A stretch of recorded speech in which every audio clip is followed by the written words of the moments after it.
In this video, I'm gonna show you how to make vegan cornbread muffins.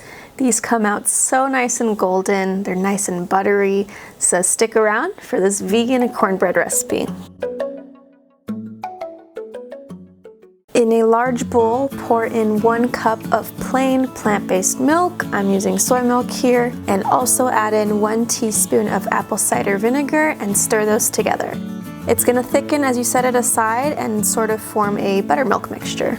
In a small bowl, we're going to make a flax egg by combining 1 tablespoon of ground flaxseed or flax meal and stir in 3 tablespoons of water. For this recipe, I'm using Bob's Red Mill organic medium grind cornmeal. I'll leave a link in the description down below so you can check that out. Mix 1 cup of the cornmeal along with 1 cup of all-purpose flour.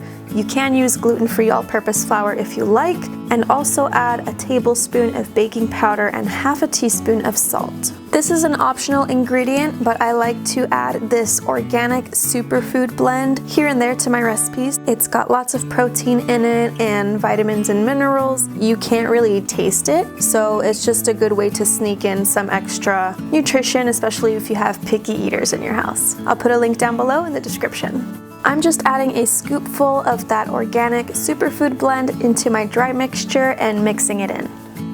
To your milk mixture, add in a 1/4 cup of vegan butter. It's better if you melt it beforehand because it'll just make the mixture a lot easier to mix together. I added a tablespoon of agave nectar. You could also use maple syrup. Now just add in your flax egg from earlier to your wet mixture and mix it all up.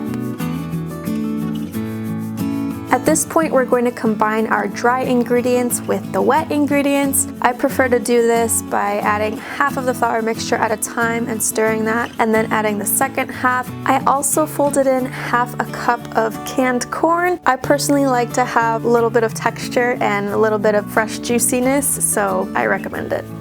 Now just scoop out your dough evenly into a prepared muffin tin. You can either grease it or line it with paper cups. Bake these in an oven that has been preheated to 425 degrees Fahrenheit for about 18 to 20 minutes, depending on how golden you want them. I left mine in for 20 minutes, so as you can see, mine came out really nice and golden on top. These vegan cornbread muffins remind me of when I was a kid and my grandparents used to take me to Soup Plantation for lunch, and I would eat the cornbread there with butter back in my pre-vegan days. But now you've got a vegan cornbread recipe instead. These go great with chili, of course, but I personally like to eat these cornbread muffins with a nice pat of vegan butter and extra agave nectar. If you try it, you'll see just how fast they disappear. If you like this vegan cornbread recipe, please like the video and subscribe to my channel for more videos every Sunday. I was gonna make some jokes in this video, but I thought that would be too corny.